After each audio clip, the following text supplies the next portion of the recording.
बघू शकता आता तुम्हाला विद्या कांबळे न्यू गाऊनमध्ये दिसणार आहे रोज. तर चला मी आता न्यू गाऊन आणलेले आहे. तर बघा काय मी साडी असल्यासारखं तुम्हाला दाखवते. तर चला हे बायकांसाठी खूप कम्फर्टेबल आणि आणि काय म्हणतात ते काय माहिती नाही. तर चला असं शायनिंग मारून चालणार नाही. मस्त अशी टी व्हीला गाणी लावलेली तुम्ही बघितले असेल. मस्त अशी गाणी एन्जॉय करत करत माझं सकाळचं काम असतं. अशी लाईफ एन्जॉय करत करत जगायचं आहे की नाही.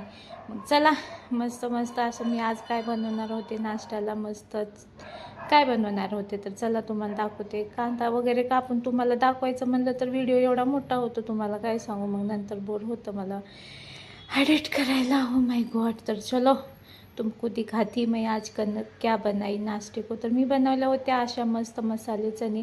तर मला हे एवढं आवडतं तुम्हाला काय सांगू. मला काय माहिती फार म्हणजे फारच आवडतात हे.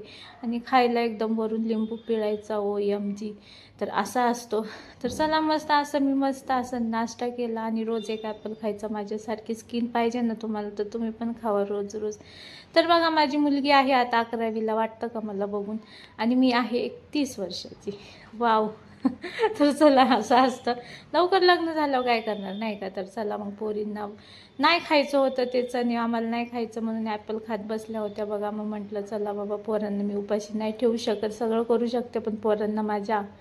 मग त्यांना पटापटा लगेच कुकर लावला. एकीकडे भात घातला ना असं मस्त फिकं वरण. त्यांच्यासाठी मिरची टमाटर हळद मीठ लावून कुकर लावला.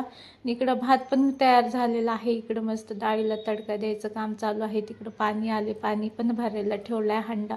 किती काम ओ माय गॉड. कपडे धुवायचे भांडे बाकी आहेत. चला मस्त अशी चटणी पण वाटली तोंडी लावायला. आणि इकडं मस्त अशी वरण बनवलं बघा. वरण डाळ भात आणि शेंगदाण्याची चटणी OMG. तर आमच्या घरात एवढे नखरे आहेत तुम्हाला सांगू. सगळ्यांचे वेगवेगळे नखरे आहे.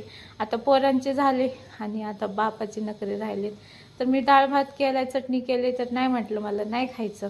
मग चला म्हटलं आता काय करायचं. बायकांना ऑप्शन शोधायच लागतं. मग लगेच अंडे होते फ्रीजमध्ये पडलेले.